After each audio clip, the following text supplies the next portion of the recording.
Съжалявам, че пропуснахме този матч. Мисля, че беше наш. Добре започнахме. До 20 минута имахме 2-3 почти чисти голови ситуации, които не можахме да реализираме. През втората част продължихме по същия начин. Само една грешка така допуснахме в защита и отбора на Литекс се възползва. Откри резултата. След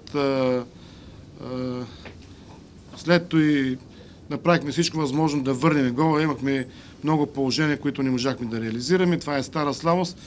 След като не може да вкараме гол, нормално е така да губим такива матчове, които трябва да ги печелиме.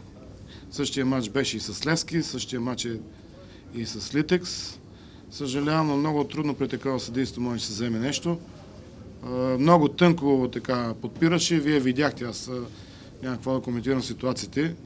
В картоните също така не беше обективен. В 8-та минута можеше да покаже жълт картон на Бодуров и мисля, че до края по друг начин той ще да играе. На Миро за никаква ситуация му дигна жълт картон. Така е. Ние сме провинциален отбор и с нас така се процедира.